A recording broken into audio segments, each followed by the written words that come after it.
Good morning, students. In yesterday class, we studied about the transcription mechanism. After transcription in prokaryotes and eukaryotes, there is a synthesis of mRNA from the DNA strand. That means now the information will be present on mRNA according to our phenomenon. So on this mRNA, the information is present. Okay, that means the information will be carried out by this mRNA for the translation mechanism. Okay, our motto is synthesis of proteins.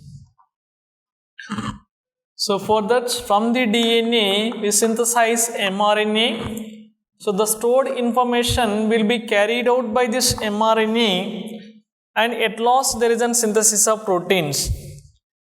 So how the information will be carried out on mRNA to the proteins? For that, there is another important phenomenon, that is the genetic code. So how can we define the genetic code? That means the relationship between amino acids. Okay, the relationship between amino acids of a polypeptide chain and the relationship between the sequence of nucleotides on mRNA strand are called as genetic code. Okay, there is a relationship between amino acid sequence of a polypeptide chain and the nucleotide sequence of DNA or mRNA strand, that is the genetic code. But at the time or previous term, this genetic code discovery is a challenging task actually. Okay, so many scientists from so many departments will be involved for deciphering the genetic code. Okay, so there is a physicist, there is a genetist, there is an organic chemistry, biochemistry. All these scientists will be involved for the deciphering of the genetic code. So now, in the initiation stage of the genetic code, at last the genetic code will be cracked. Okay, that is in triplet form.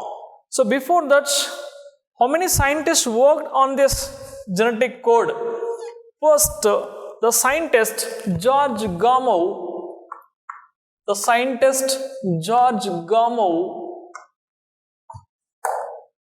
proposed the term, that is the genetic code. So before this, Francis Crick also said, if there is a change any nucleotide sequence, there is a change in amino acid sequence. Okay, so after that, genetic code, the term was proposed by George Gamow. So according to the George Gamow, so how many nitrogen bases will be involved for the information of the amino acids? Okay, actually, if we take the cell, there are 20 amino acids, more than 20 amino acids, up to 100, 150 amino acids are also present. But for protein synthesis, we require only 20 amino acids. These 20 amino acids are present in the cytoplasm of the cell, which will be involved in the protein synthesis. So for this, these amino acids will be joined in a regular sequence. Okay, by the combination of amino acid, there is a synthesis of protein. But for the joining of amino acids, this amino acid required the information whatever carried out by this mRNA. Now, how the information will be stored or carried out by this mRNA? So, by expecting by George Gamow, that is in triplet form. So, before this, George Gamow trying to decipher the genetic code actually. So, for this, at initial stage, use only 4 nitrogen bases. Actually, 20 amino acids are present in the cytoplasm. For this 20 amino acids, how many nitrogen bases or codes are involved? Okay, so at initial stage, George Gamow used 4 nitrogen bases. Okay, AUGC, 4 nitrogen bases.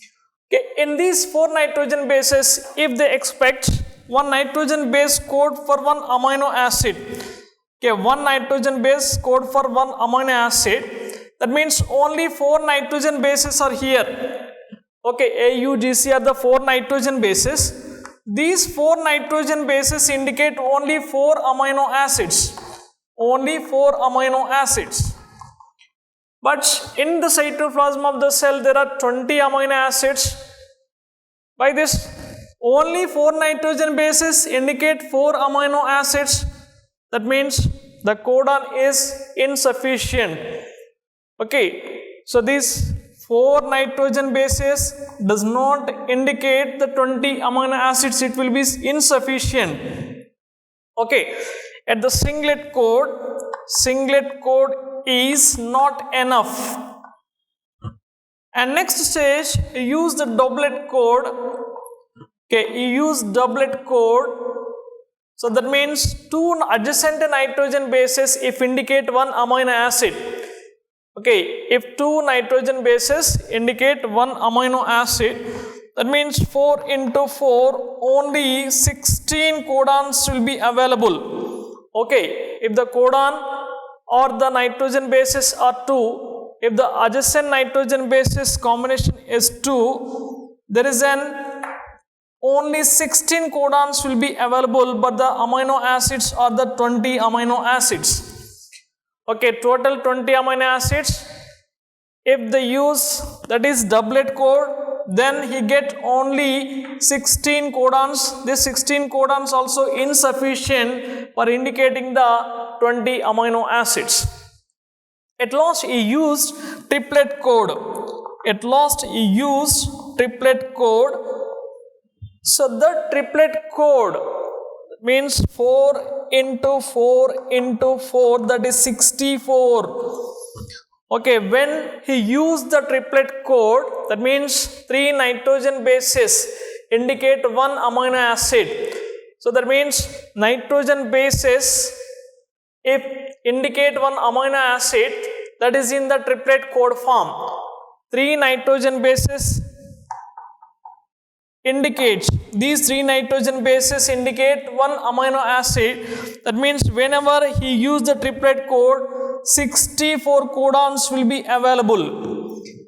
So these 64 codons are most sufficient to indicate the 20 amino acid. Okay, so these 64 codons are enough to indicate the 20 amino acids. So what George Gamow trying to crack the genetic code, that means first he used the singlet code, only 4 nitrogen bases indicate 4 amino acids, it will be not be sufficient. At second time he used the doublet code, only 16 codons, this is also insufficient to indicate the 20 amino acids. And at last there is a triplet code.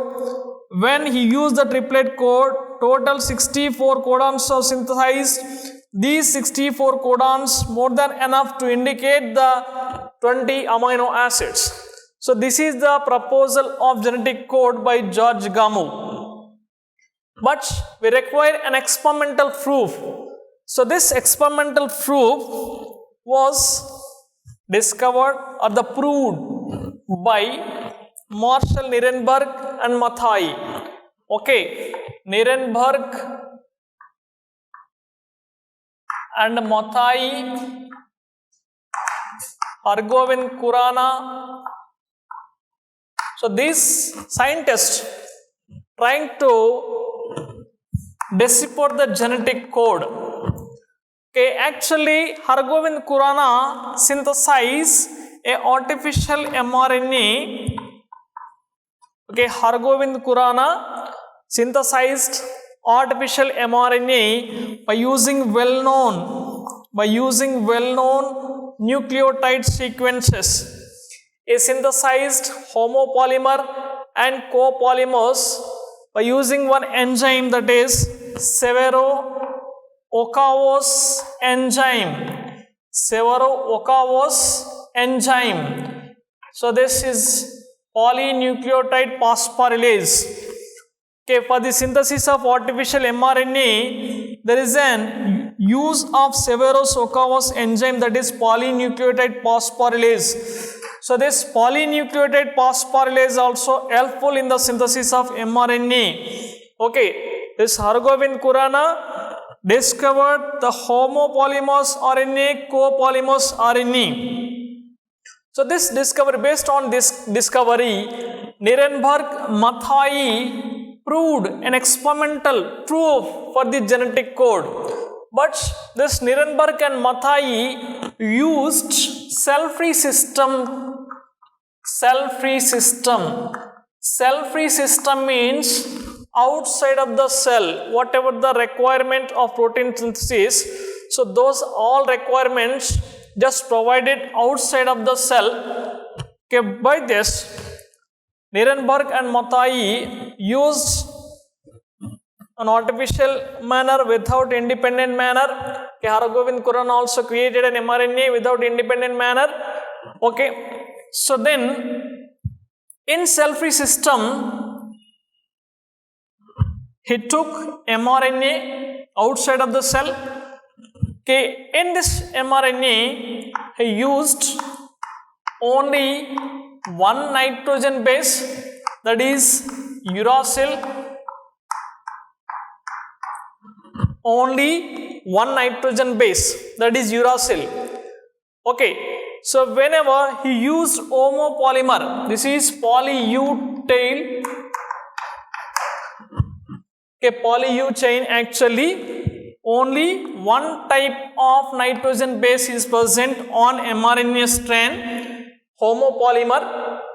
So then provide the amino acids, enzymes, ATP, because outside of the cell, so just he did an experiment. Okay, so for the genetic code, for that he used an artificial mRNA. So this is only homopolymer with uracil nitrogen base, then provided the number of amino acids, enzymes, ATP. So then he synthesized one polypeptide chain. He synthesized one polypeptide chain based on this information. Okay, this is the uracil nitrogen base only. Number of amino acids are present. Okay, so this UUU indicates phenylalanine actually. Okay, in this,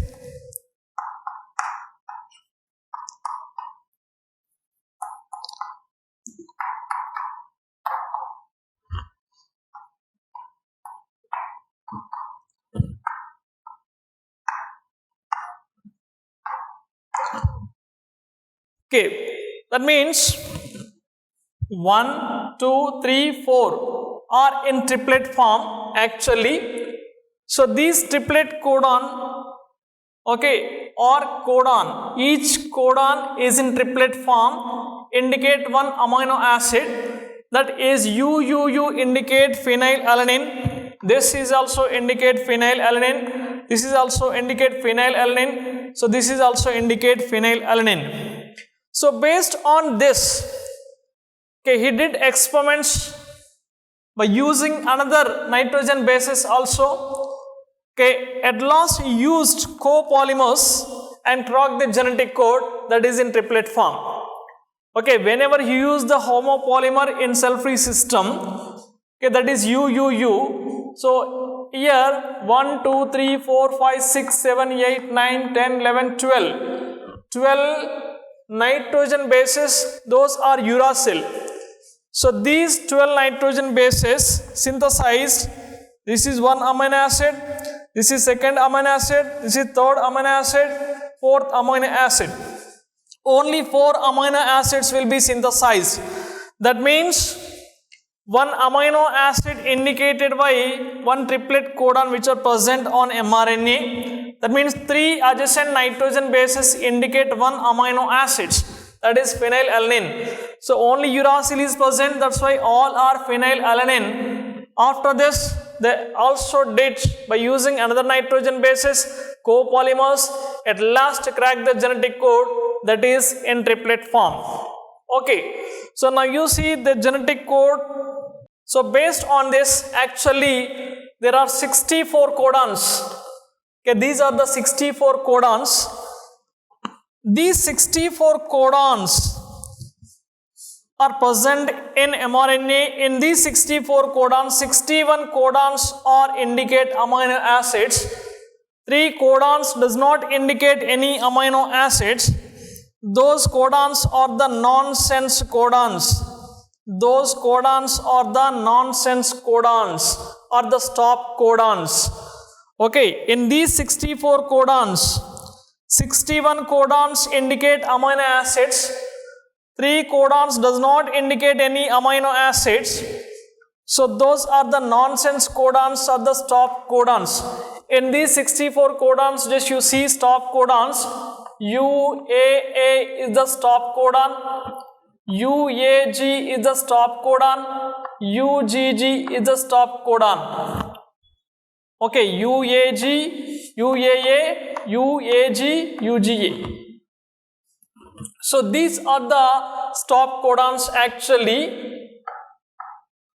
These are the stop codons. UAA, UAG, UGA are the stop codons. So these stop codons does not indicate any amino acids. This UAA also called as ochre, UAG also called as amber, UGA called as opal. Okay, ochre, amber, opal are the nonsense codons. So this is the first position, that is UCAG. So this is the second position, third position. So when you observe this genetic codes, just 20 amino, these 64 codons, in these 61 codons indicate only 20 amino acids. Just you see, okay, in this there is an phenylalanine, leucine, isoleucine, methionine, valine, serine, proline, threonine, alanine, tyrosine, histidine, glutamine, aspargine, lysine, aspartic acid, glutamic acid, cysteine, arginine, serine, arginine, glycine. So these are the 20 amino acids actually.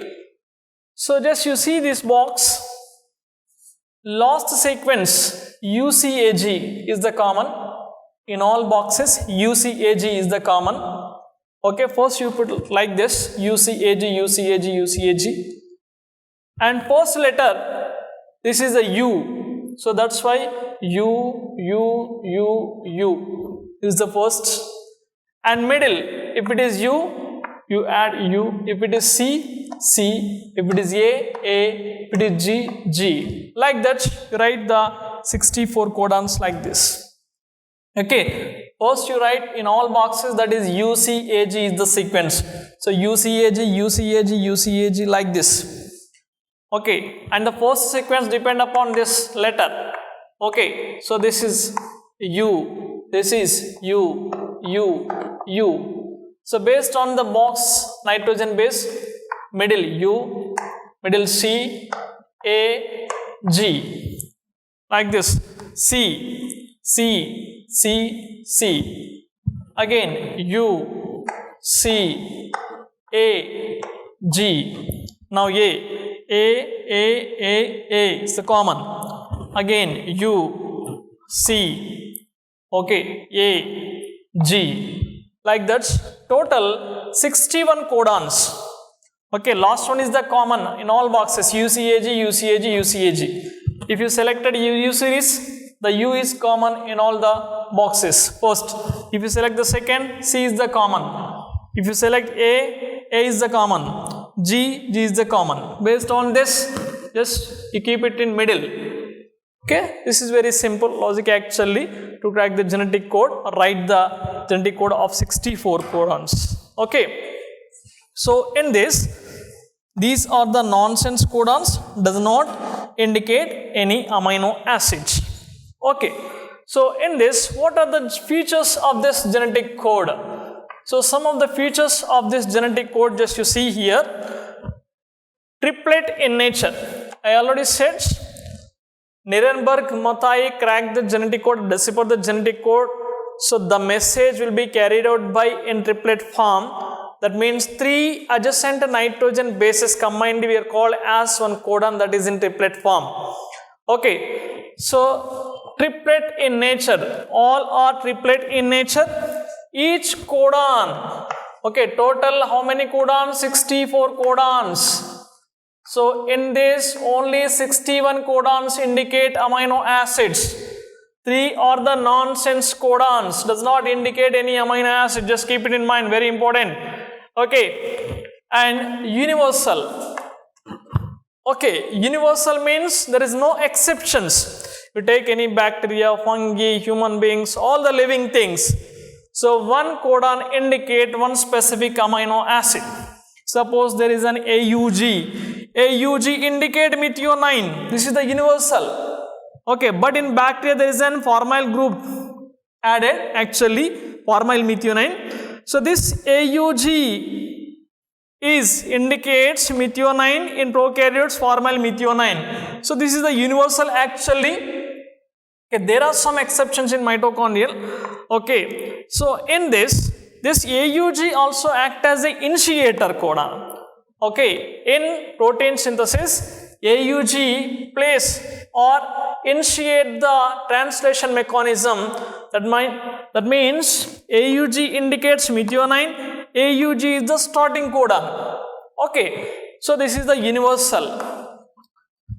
Unambiguous. Okay, each codon indicate one amino acid almost. This is the universal.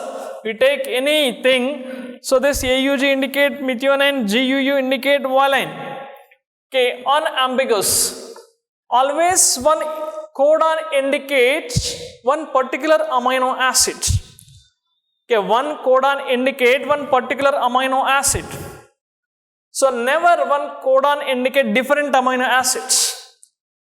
Okay, one codon definitely indicate one amino acid only. It does not code for different amino acids. So that is the unambiguous. So these codons are non-overlapping. There is no overlapping in between the codons. There is no overlapping.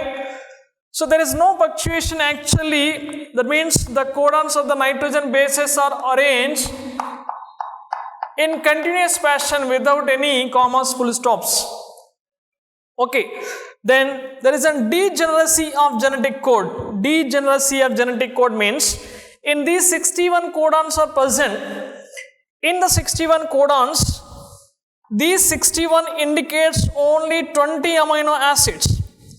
That means more than one codons. Okay, more than one codon. Suppose you see leucine. CUU, CUC, CUA, CUG, UUA, UUG. All these 1, 2, 3, 4, 5, 6. More than one codon indicate one amino acid.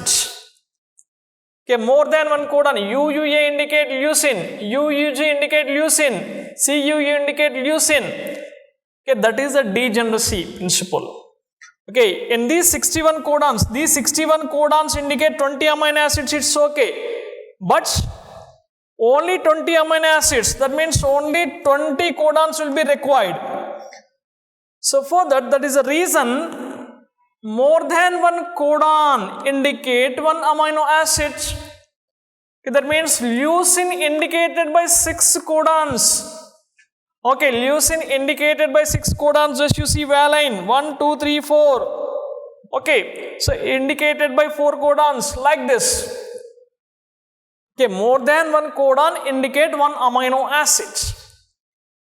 So this is the degeneracy of the genetic code. So these are some features or important features of the genetic code. So now the information which is present on mRNA is in triplet form. Okay, 3 adjacent nitrogen bases combinedly we are called as codon. Okay, if there is any change in this, nitrogen base, there is a chance of mutations. Okay, best example for that, sickle cell anemia.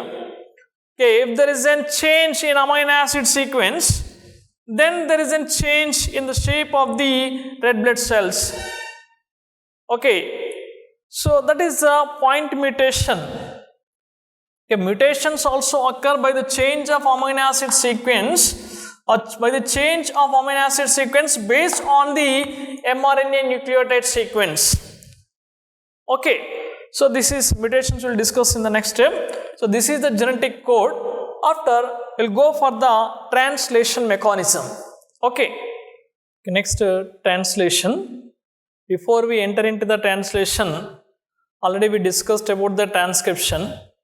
If it is prokaryotes, only one type of RNA polymerase will be involved to transcribe the three types of RNAs. It means in protein synthesis we require three types of RNAs. Those are rRNA, mRNA, tRNA. So in prokaryotes only one type of RNA polymerase will be involved. In eukaryotic organisms, three types of RNA polymerase will be transcribed, three different types of RNAs. That means there is any division of labor. RNA polymerase 1 transcribes 28 srRNA, 18 srRNA, 5.8 srRNA. So it is eukaryotes. If it is in prokaryote, that is 23, 16, 5 srRNA. Okay, RNA polymerase 2 transcribes, that is hnRNA. Okay, after hnRNA, there is a synthesis of mRNA.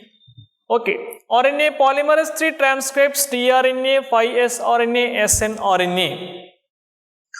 Okay, when we enter into the translation, we have to know the structures of these three, rRNA, mRNA, tRNA.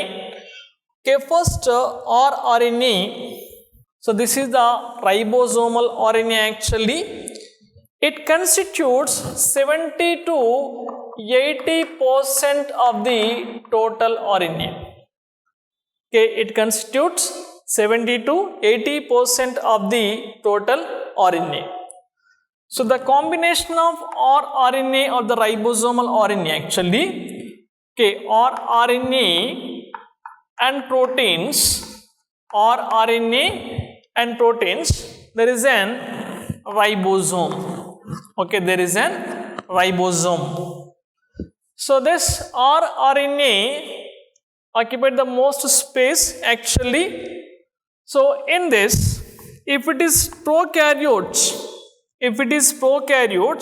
in those 70 S type of ribosomes are present. In eukaryotes, 80 S type of ribosomes are present. 70 S, 80 S type of ribosomes. Okay, so this rRNA proteins combination, there is a ribosome. Actually, the origin of this rRNA, nucleolar organization region, NOR, which is present in the nucleus. Okay, from the NOR there is an evolvement of rRNA.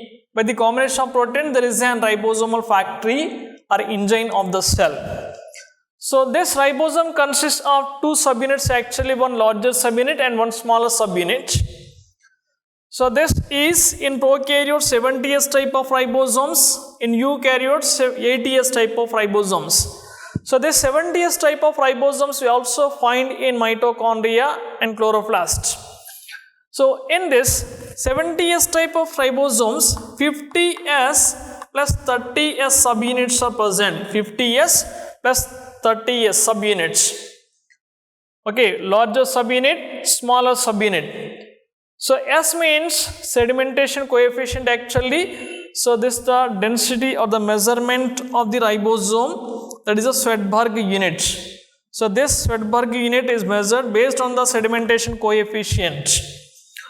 In 80S type of ribosomes, 60S plus 40S subunits are present. Okay, in this 30S there is an 16S, in 40S there is an 18S. Okay, so in this two subunits, at the time of protein synthesis only, these two subunits are joined with each other. Remaining time they will be separate. At the time of protein synthesis only, these two subunits are joined with the help of magnesium ion. Okay, with the help of magnesium ion concentration, these two subunits bind with each other at the time of protein synthesis only. Okay, so these ribosomes fixed on mRNA and will be involved in the synthesis of proteins. Okay, So this is about the ribosomal RNA. It constitutes 70 to 80% of the total RNA. So next mRNA, messenger RNA. Already we know how the mRNA will be synthesized from the DNA in 5' to 3' direction. There is a synthesis of new mRNA strand. Okay, this is the mRNA strand actually. It constitutes of 2 to 5% of the total RNA. It is the longest RNA. It is least stable RNA actually. Okay. So in this you see 5', 3' ends on mRNA. At 5' end, 7-methyl-guanosine triphosphate is present. At 3' end, there is an poly A tail. Okay. So this 7-methyl-guanosine triphosphate, adding of this at 5' end we are called as capping. Adding of poly A or adenine residues, that is 200 to 300 at 3' region, that is tailing. Okay, there is a capping process, there is a tailing process. So by this 7-methyl-guanosine triphosphate, okay, by this 7-methyl-guanosine triphosphate, actually this mRNA will be protected.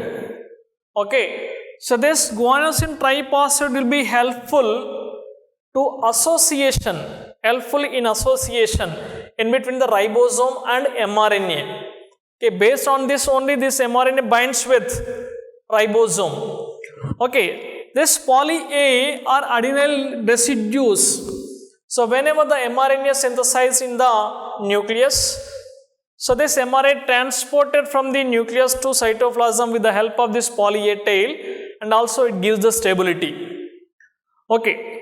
So after there is an functional regions actually, coding regions, exons. So this is the starting point of the translation. Okay, this is the starting point, this is the ending point. So before the starting point, there are some untranslated regions. Okay, before the starting point, after the termination point, there are some UTR regions in mRNA, untranslated regions. Okay, it does not code for anything actually, but it increases the efficiency of translation. Okay, directly there is no starting point for the protein synthesis on mRNA. So before the starting point, after the termination point, there are some untranslated regions. Okay, these UTR regions increase the efficiency of translation. In between these, there is an coding sequence, but in eukaryotes, first there are some split genes, functional and non-functional genes. By this splicing process, we remove the introns. With the help of spliceosomes, we remove the introns, then only directly you find the functional genes which are required for protein synthesis. Okay, the term mRNA was proposed by Jacob and Monod. So this is the mRNA. So this mRNA carried the information actually that is stored in the form of triplets. Okay, so that is the genetic code actually. 3 nitrogen bases indicate 1 amino acid. Okay, it will be directly involved in the protein synthesis. And next tRNA, that is the transverse RNA. So RNA polymerase 3 transcribes tRNA, 5S RNA, snRNA. So this tRNA is the smallest RNA. Okay, it constitutes 10 to 15% of the total RNA. Okay, 10 to 15% of the total RNA. Actually, this tRNA is a single stranded, but there are some foldings upon itself. That's why it looks like a double stranded. Okay. So this tRNA we are also called as supernatant RNA, supernatant RNA, adapter RNA, soluble RNA. Okay, so this RNA we are called as tRNA, means transverse RNA. This is the structure of tRNA. Okay, so this tRNA we are also called as supernatant RNA, adapter RNA, soluble RNA. So when you observe this tRNA, there is a two-dimensional structure which was proposed by Hole, three-dimensional structure which was proposed by S.H. Kim. Two types of structures find in tRNA. This two-dimensional structure is the cloverleaf model. This two-dimensional structure of the tRNA is the cloverleaf model. Three-dimensional structure which was proposed by S.H. Kim, this is an inverted L shape. Okay, in two-dimensional, that is in the form of cloverleaf. In three-dimensional, that is in the form of inverted L shape. So this is the two-dimensional structure of the tRNA which is in cloverleaf model. So when you observe here, almost it consists of 75 to 95 nucleotides. But when you observe this structure, there are some unusual nitrogen bases. So these unusual nitrogen bases create some loops. Okay, in this tRNA there is a 5 prime, 3 prime end. So this 5 prime always ends with guanine. This is the guanine. And there is a 3 prime end. This 3 prime end having CCA nitrogen bases. Okay, there is no pair actually, CCA nitrogen bases. So at 3 prime. So this 3 prime region accept the amino acids. That means this tRNA brings the amino acids to the region of ribosome actually.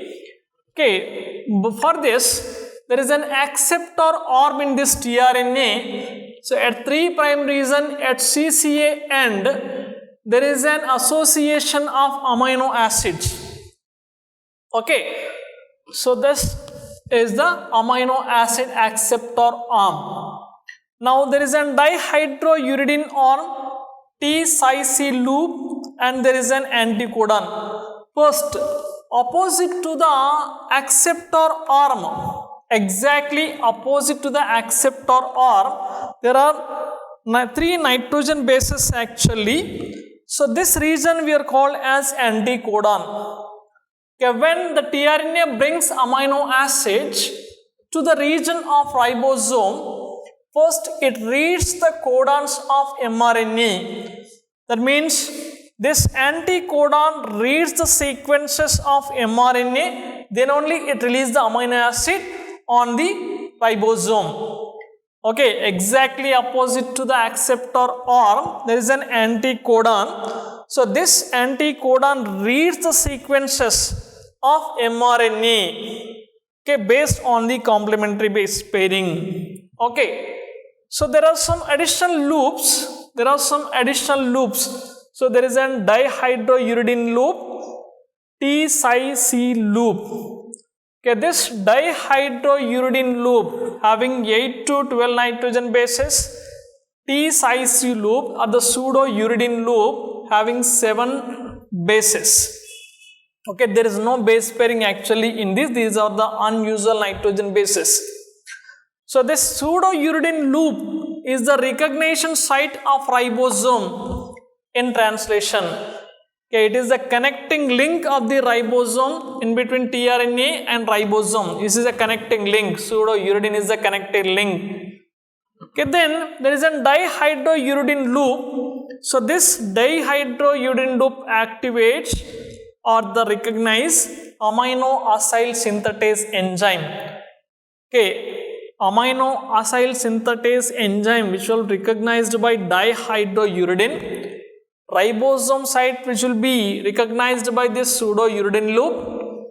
This anticodon reads the information which are present on mRNA, then only it will be released the amino acid on the ribose region. So this is about tRNA having some loops. Okay, so this is the variable arm or function we did not know actually. Okay, accurate function, did not know about this variable arm. Okay, by this tRNA, number of amino acids brings to the region of mRNA and release on ribosome, and number of amino acids joined each tRNA. For 20 amino acids, there are 20 tRNAs, 20 amino acid synthetase enzymes. So each time the tRNA brings one amino acid and release at the region of ribosome. So this is about the 3 types of RNAs which will be involved in the translation mechanism. So our next topic is the translation. This is a very important topic. So we are going for translation tomorrow onwards.